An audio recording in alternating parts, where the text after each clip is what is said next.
Hey everybody, it is Joe from the Strange Voyage Files. It is February 18th, 2025, and I'm going to do a review of an album that I had really no intention of doing.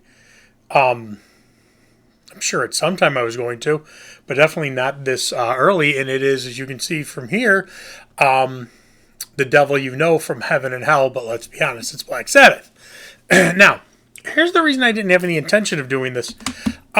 First off, I'm not a big fan of this album. Usually people do rank this as their least favorite as far as the Dio Sabbath albums, and I agree. I will say though, I rank it so far below. If whatever your number three would be, if say your number three is like a out of a two, would be one being the best. This is like a 15. I do not like this album at all. I have tried and tried and tried and tried and tried to like this album. In fact, one day I actually years ago when I had an iPod Nano, I believe it was, and I said I'm going to listen to this album 3 times in a row. I'm going to go walk around, and I'm going to listen to this album. I went and walked around the neighborhood. So for 2.5 hours or whatever it would be to get through this album 3 times, and I didn't care. I wasn't going to skip any songs. I wasn't, and I did it, and I still did not like this album at all. There's one song I think is an unbelievably awesome Sabbath song, and then the rest is very mediocre. Now, another reason I didn't get this album for a long time, I got it when it first came out, and then as I've said a million times, I sold my CD collection. I got it on CD, sold my CD collection, and had it on digital, so I had no one. It's like, okay, that's fine. Well, as I'm buying, this is before my daughters were born, and as I'm rebuying my record and CD collection, this was the only one I didn't have. Now, you can roast me all you want in the comments. I don't care. First off, I am going to say I am not the best Catholic by any means. Barely even go to church when somebody dies anymore. Definitely don't even go on Christmas. So I'm not waving any kind of flag by any means. I do not like the cover. I absolutely do not like the cover of this album. I know it's some painting, blah, blah, blah. I don't know. I just do not like the cover. So when I bought this album originally, I bought the Walmart version because they would not carry this album. And they had to do, Black Sabbath had to do, and yes, I'm not going to call them Heaven and Hell. We know it's Black Sabbath. Sharon can kiss my ass. I bought the Walmart version because I didn't want this cover. I didn't like this cover. Sold the version. Wish I would have kept it because fast forward to about 2 weeks ago where I'm finally saying this is the only Sabbath album I don't have. I have to have this album. I want the album in my collection, but I don't want this cover. Now I could have bought that for $9.99, but instead, and I'll put this up because I know it doesn't look it's not going to come out as clear. I found and bought the Walmart version. It's still sealed. So I'm not even going to open this. Love it. But it's, the demon devil thing on the front. With the Heaven and Hell logo. And this thing was like $60 or something crazy like that. But I have my Sabbath albums collection complete. And I know, I'm not waving any kind of crucifix or flag. I cannot stand that cover at all. The real cover to it. So I did buy this. I have it. And I thought to myself, well, all right, let's listen to this again. Again, I have it. This is the original one digitized, the original version of this. God, I should have kept mine. But I didn't. And listen to it again. God, I just don't like this album. If you like oh my God, Angry Machines by Dio, Strange Highways, that's what I'm thinking of, and going into Magica, I guess, a bit, but especially Strange Highways and Angry Machines, which I despise. And I think everybody's kind of in agreement that Angry Machines is Dio's weakest album. There are a few people that don't agree with that, and that's fine.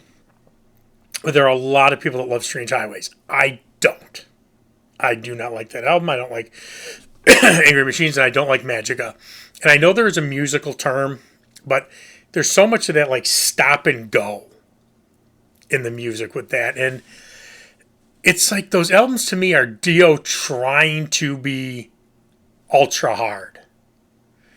And that's what comes across in this album. And it's almost like Sabbath trying to be Sabbath, which is the mistake they made on the 13 album. There's no rhythm. For Ronnie, with his melody and his rhythm, I mean, it's just fabulous. There is nothing on this album that harkens back to Heaven and Hell, nothing that harkens back to the Mob Rules, or even Dehumanizer. Now, Dehumanizer is a little bit different, but Dehumanizer has some great tracks on it, and I still think that's overall a great album. There's a couple tracks that I skip over, but overall, Dehumanizer I think is a great album. This, no. All right, let's go into this, and then maybe we'll talk a little bit more about it.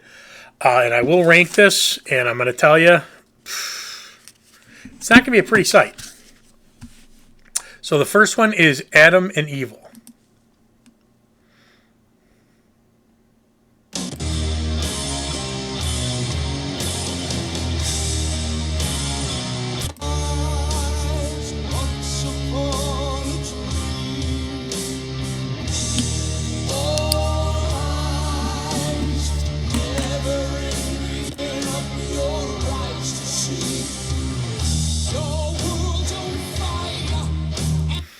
I give this a 1. I think this song is horrendous. Absolutely horrible. Yes, and a 1 would be a complete throwaway track. This song is an absolute throwaway track. There is nothing. It is just them saying, let's make a hard doom sounding album, which they could have done very successfully, but it's like they focused too much on what they wanted the overall theme of the album to be rather than focusing on the music. 1. Next one's Fear. This one's a little bit more upbeat.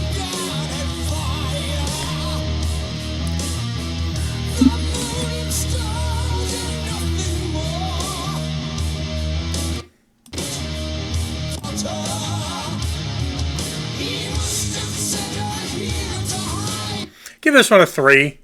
It's nothing. There's nothing special about it. It's a pretty basic track. It is not horrendous, but it's not a track I go and seek out. It is more upbeat. It is more has more rhythm, more melodic. So a little bit more harkening back. But next one is Bible Black.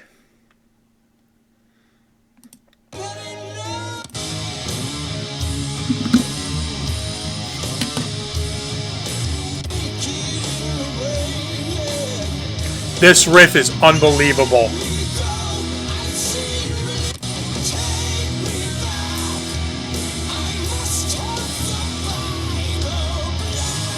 Five. Outstanding. The absolute standout track on this album. I don't know what they had going through them to write this song in this, what I see as a sea of just mediocrity. But this song, I would put Bible Black anywhere on Heaven and Hell easily, and it would stand up. That's the one gem on this album to me. Next one's Double the Pain. Again, we got some melody and rhythm with this one.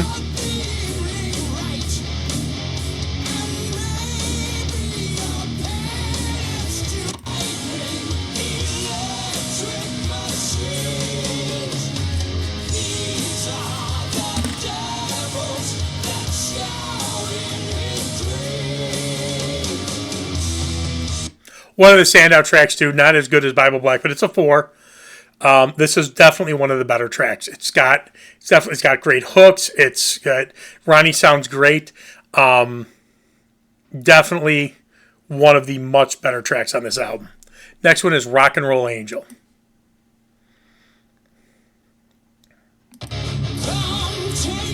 And again, we're just going to sound Sabbathy to be sound Sabbathy.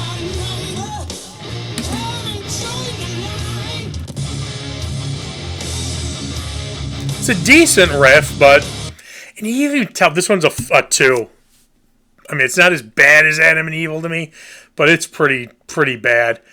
Even the title of it, Rock and Roll Angel, that's... For somebody who is such a great lyricist like Ronnie... No. Turn of the Screw.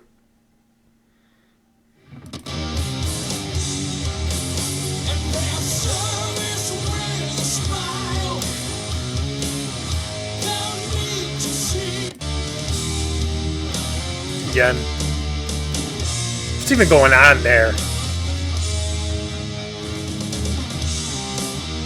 He was born to be angry. In the city. Another 2. This song does nothing for me. Absolutely nothing. Again, let's do a hard, dark album. No, you did, and I just don't think it worked. But again, if you like Angry Machines, and especially if you like Strange Highways, which I know a lot of people do, you'd probably really love this album. If you haven't heard it, I'm sure you have. Eating the Cannibals. A little more upbeat.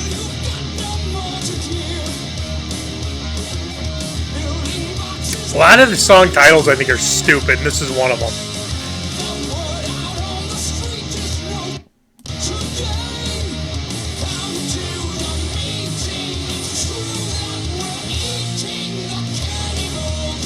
I'm going to give it a 2. It's more upbeat, but it's an anticlimactic chorus. The build-up is good, but it's like lets you down. The chorus doesn't go anywhere.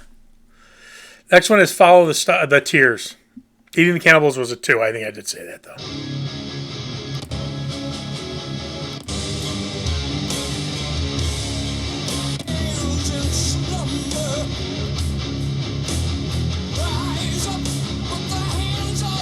The riffs are decent, and this is not Tony's best work when it comes to riffs.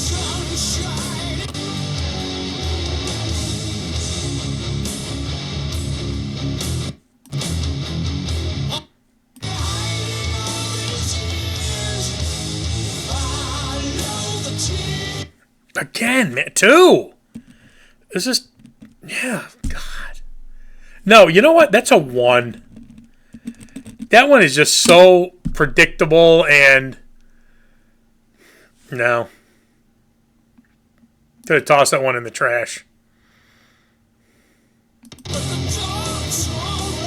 This is Neverwhere. More upbeat.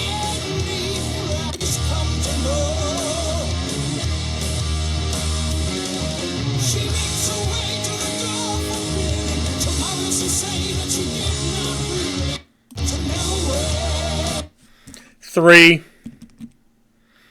Again, it's the chorus is anticlimactic, but the verses are good. Tony's riffs save that song from being anything less than a 3. Breaking Into Heaven. Same thing.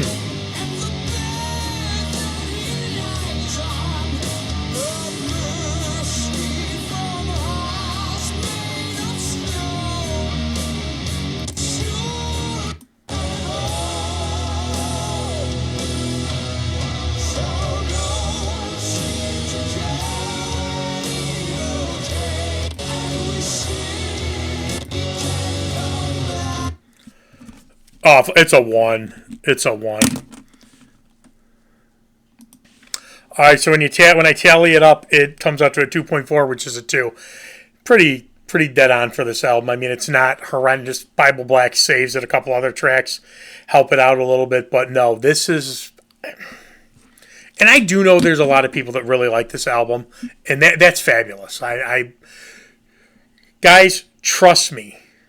There is nothing, when it comes to the Ronnie version of Sabbath, there is nothing more that I would have wanted than to have Ronnie's last album with Sabbath be the best album possible. I think a lot of things went into this. I think they were kind of rushed. Remember they came back together. They did that Dio Years thing. I actually like the 3 songs. Especially the Devil Cried on the Dio Years. So I was really, and they did a tour, and then they came back and did the album. But if I remember correctly, the tour for this album, they were playing smaller venues. I do believe. You can change if I'm wrong. Say it in the comments. Than they were for the Dio Years work, because I saw that concert, and that was at the Rosemont Horizon or Allstate Arena. But that was at an arena, so I will never be able to get into this album. It sounds way too much like the industrial Dio, and I can't stand industrial Dio. And he was moving away from that by the time we get to Killing the Dragon and Master of the Moon.